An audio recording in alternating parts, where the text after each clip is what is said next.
Main reason ஒன்று தான். என்ன அப்படின்னா, நீங்கள் டஃப் லெவல் சம்ஸ்லாம் சால்வ் பண்ணும்போது இந்த மாதிரி சம் பார்க்கும்போது ஈஸியாக ஆன்சர் பண்ணிட்டு போயிடுவீங்க. இப்போது இந்த கொஸ்டினுக்கு வந்துட்டு அவங்க வந்து எப்படி செட் பண்ணியிருப்பாங்கன்னா, ஒரு 1 மினிட்ல சால்வ் பண்ணுங்கிற மாதிரி தான் செட் பண்ணியிருப்பாங்க.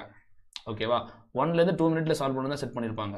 நீங்கள் ரொம்ப ஃபாஸ்ட்டாக சால்வ் பண்ணக்கூடியதாக இருந்தீங்க அப்படின்னா 30 செகண்ட்ஸில் வந்து சால்வ் பண்ணிடலாம். அப்போ உங்களுக்கு என்ன 30 செகண்ட்ஸ் வந்து உங்களுக்கு எக்ஸ்ட்ராவாக கிடைக்குது.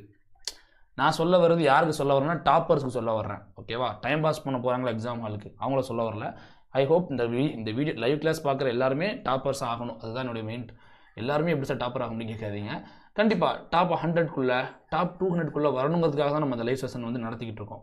எல்லாருமே அதுக்குள்ளே தகுதியான ஒரு ஆள் தான். ஏன்னா மற்றவங்கெல்லாம் ஏதோ பண்ணிக்கிட்டு இருக்காங்கங்கும்போது நீங்கள் வந்து படிச்சுட்டு இருக்கீங்க அப்படின்னா கண்டிப்பாக உங்களால் டாப்பர் ஆக முடியும். இதுக்கு என்ன சார் ஈஸியாக ஆன்சர் பண்ணலாம்? Transfer function equal to first பாருங்கள், ஃபார்வர்ட் பாத் ஏபிசி டெல்டா ஒன்று தான் வரும், டிவைடட் பை 1 மைனஸ் லூப் என்ன சார் இருக்குது, பிடி. அவ்வளோதான், முடிஞ்சு போச்சு. இதுக்கு என்ன ஆப்ஷன் இருக்குது? ஏபிசி டிவைட் பை பிடி. ஆப்ஷன் சி தான் கரெக்டு. இது வந்து மேக்ஸிமம் ரொம்ப ஃபாஸ்ட்டாக சால்வ் பண்ணிடலாம். இது ஒரு ஈஸியான கொஷின். தட்சிணாமூர்த்தி எம், வாங்க ப்ரோ.